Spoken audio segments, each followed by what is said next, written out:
hello, and it was so nice to meet a lot of you yesterday. And actually, having met quite a few yesterday, I think I'm even more confident in saying that if I were to ask you all here and now, how many of you sort of draw and paint as a hobby?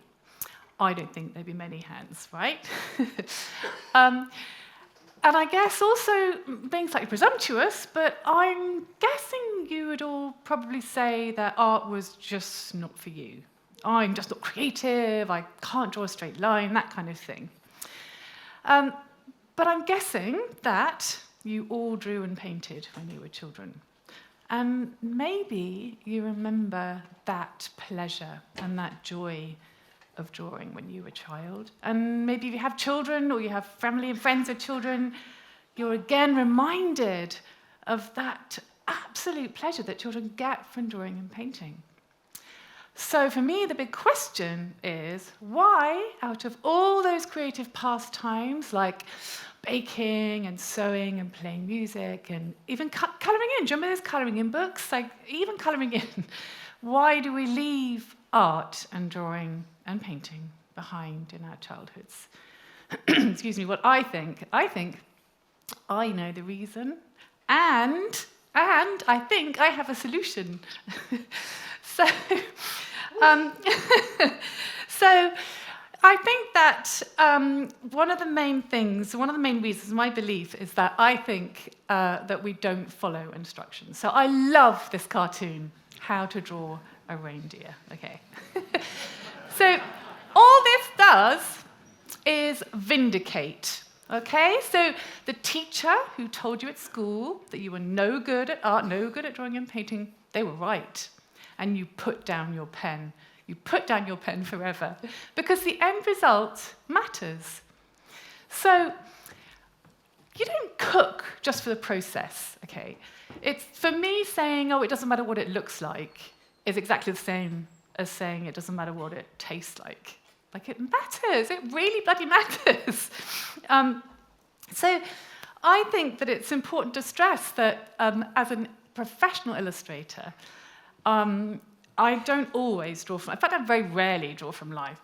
When I did an illustration of the pop-up House of Parliament, I did not set up an easel opposite the House of Parliament and paint. Oh my God, it was just awful. I'm far too sort of British and self-conscious.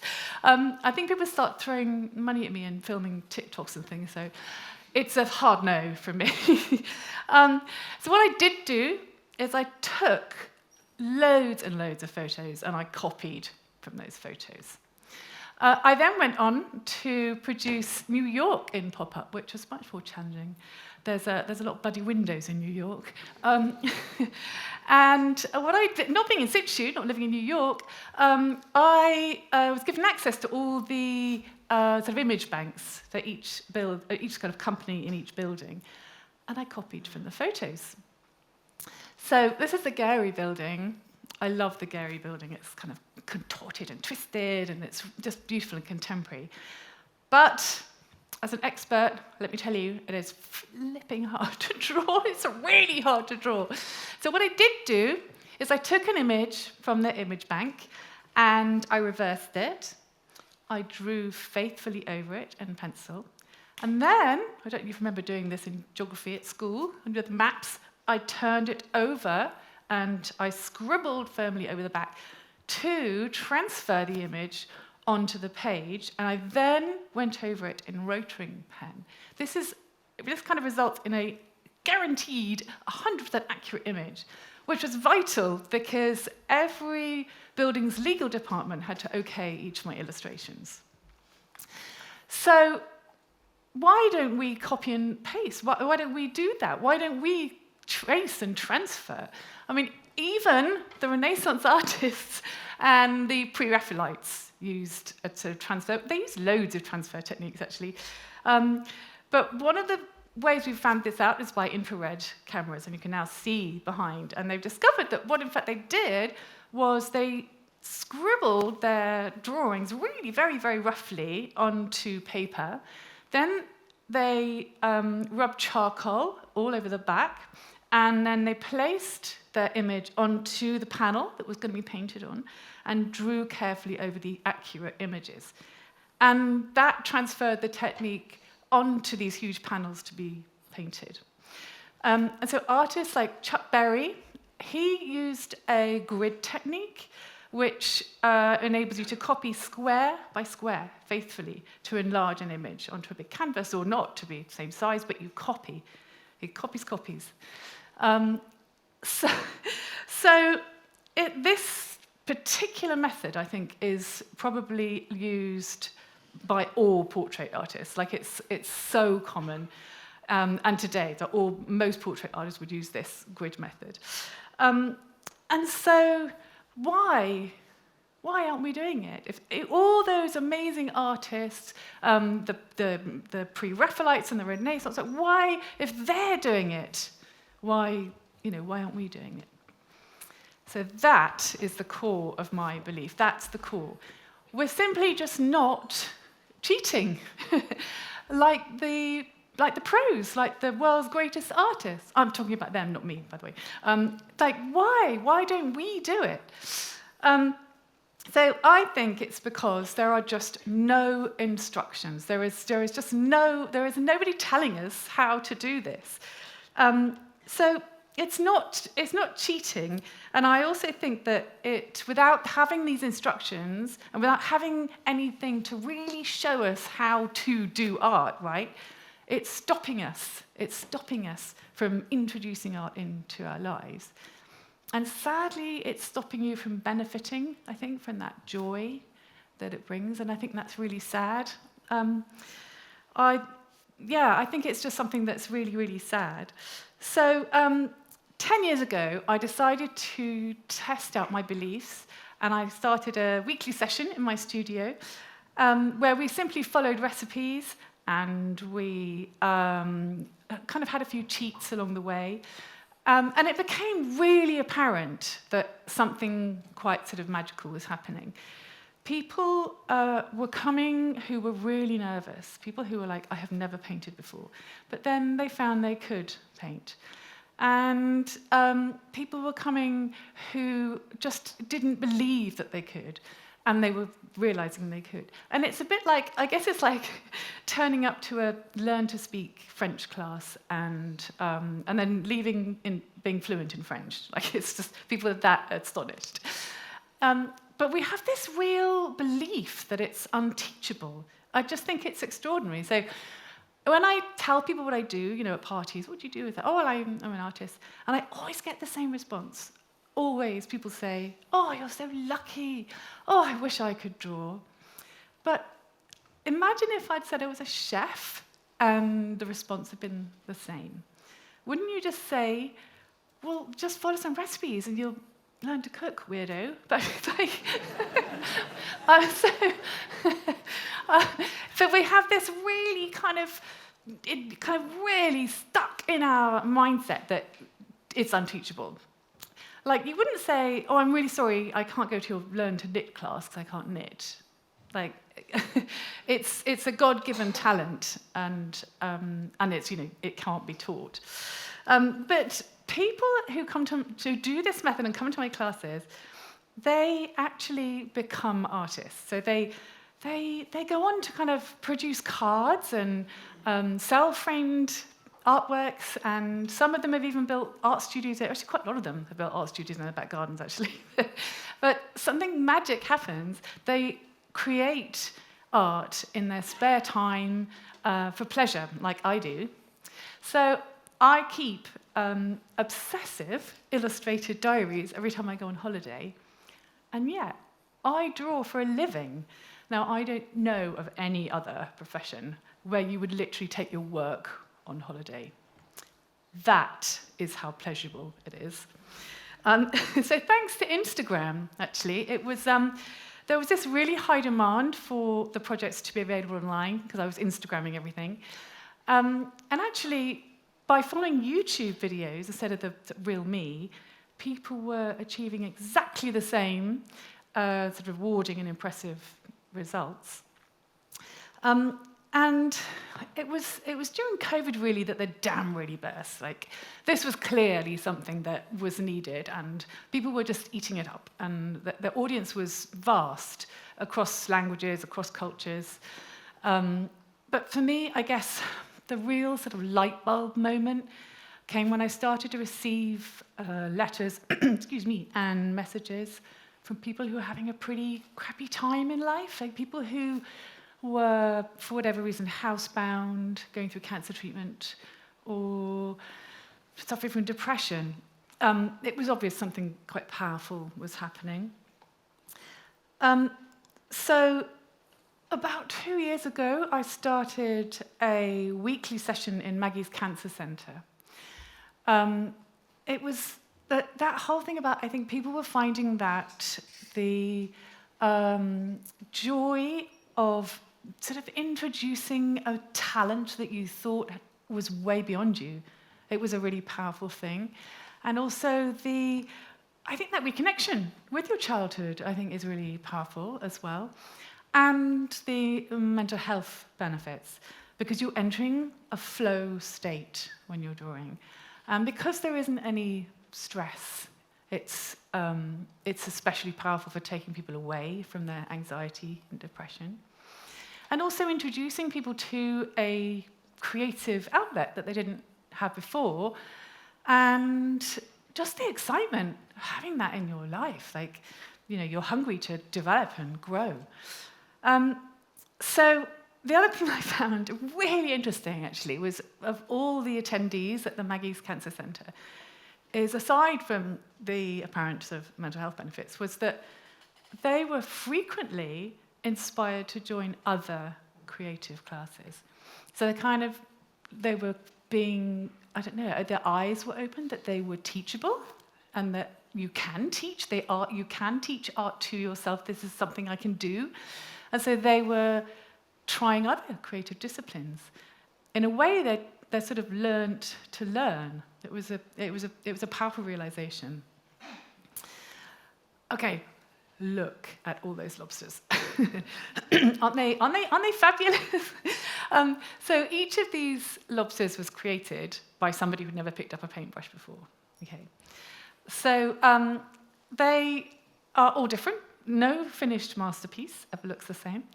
But there's autonomy, right? Because you started with a blank page and nobody else put a mark on that page apart from you.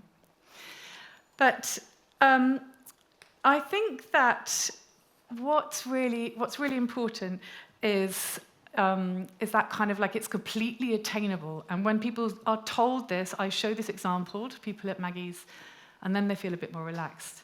And then they start the process. So what is the process? How did they do that? And what is my so-called Maizels method? Okay, remember the Gary building? So that's exactly the same technique. Okay, so they are given a picture of a lobster, and they draw over it, and then they turn that lobster around, and they scribble on the back to transfer the lobster, and then just leave them to it. And they just get lost in the magic of watercolours. For the first time they've used watercolour, and they just love it. So there are loads of other transfer techniques and methods. If you have an image and you rub chalk all over the back, and then you turn that image round, put it on black paper, and draw over the image, then you have this kind of chalky, lovely transfer to paint on using gouache paint, which is just one people who are introduced to that. It's just life-changing because it just pops, and it's so fun to do. Another method is if you mix a solution with white acrylic paint and water, and you brush a wash over your paper, and then you transfer onto that image, transfer onto your paper, you then have an image ready to paint. So out of the 200 or so projects that I've created, every single project has a cheat and then full set of instructions. But there is something really powerful about creating something that you're really proud of and seeing something in a frame, seeing something framed, a framed artwork that you've created is phenomenal. Here's an example. There's a Sid. I love Sid. He comes every week to my Maggie's bereavement group. And Sid is amazing. After 55 years of marriage, sadly, his wife died of cancer. And in Sid's words, he said, I haven't smiled. I've put my frame lobster by the TV, and it's the only thing that's made me smile since my wife died. So it's really powerful. So I want to... Oh, sorry. So I want to close by I'm going to rush through because I realise I've talked too much. But I want to close just quickly by talking about Ellen. Okay, so Ellen was the most amazing woman, and she died of cancer. Sadly, she had a really long battle with cancer, and her journey, the whole journey, she found creating art something she'd never really done before to be incredibly useful and hugely powerful.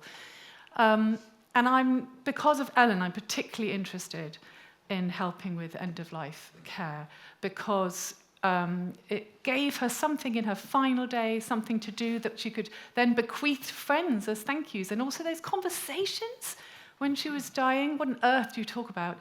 They were talking about the art. They were talking about Ellen's art.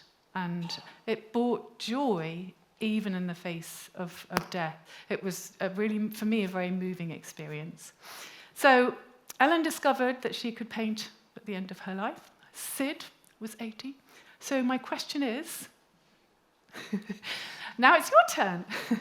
So what's stopping you?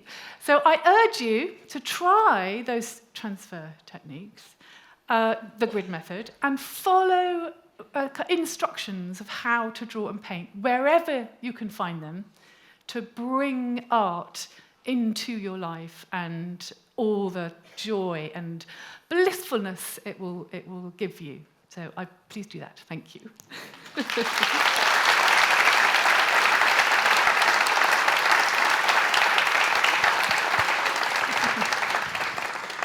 Well, thank you for that, and thank you for the stories. And I love. I mean, I know you sort of truncated the Ellen story, but I loved how. I don't know what it's going to be like, but one would fear that at the end of one's life that you're more or less lying there waiting for the end to arrive, maybe ruminating about people past and things past, and hopefully not with our regret, but that's possibly, it's a fear that one has. And the idea that she spent her final weeks and days creating, alive with a new passion and leaving a gift to her friends and family and loved ones to remember her by, maybe in the same way. I mean, for Sid is not remembering, but it's something that he did after his wife. But I guess what just seems amazing to me is that basically what you seem to be saying is that you take the methods of teaching basically any other creative thing. You are doing what you are teaching now, which is effectively allowing people, if you will, cheats or hacks, to get them up the ladder of being competent, and then allowing their creativity to flow from there. That's literally all it takes. Yeah. It's breaking. I think it's breaking the ice. It's really interesting. I think that after they've used these methods a few times, and then they've literally framed things, something happens, and then they say, "Oh, I just decided to paint the vase of flowers on my kitchen table, and it's bloody brilliant." It's like, yes, because that's been broken. You can do it. And I think having that first initial cheat at the beginning of your creative journey is I think that's what stops people starting. Yeah, and one of the things you said, and I know that you've taught now, sort of thousands of people probably now, or at least hundreds. Yes, I have. I mean, I've done it with the police, NHS, and I'm about to start doing it in prisons and, support centres, community centres, universities, schools. Yeah. But I think you remember telling me about, like, you also do, like, corporate wellness days or corporate away days? I do corporate wellness days, but it's interesting, the ones that are the most reluctant are the ones that get the most out of it. And it tends to be the chief executives, to be honest. But Yeah, but they get the most out of it. I do get a little bit of hostility. Like, what am I doing here? This is ridiculous. And then they go away elated. Yeah. Yeah. Well, my understanding about part of the reason it's become such a mission for you is just the sort of almost uniform reaction to being able to learn, which it unlocks a lot of, I guess, positive emotion. Yeah. Oh my. Well, positive, and then also just full on emotions. I mean, I've had people kind of, sobbing in front of me. Yeah. I think just creating something that is way beyond your ability. I didn't mention that the methods are being used by Winchester. I run out of time. Winchester psychology academics are using the combination of the cheats and the transfers, which we've called the Maizels method, as a major research project to publish an academic study, just to kind of get a full understanding of the benefits of the method, which is really exciting for me. Great. Jennie, thank you so much. That's a pleasure. Cheers. Thank you.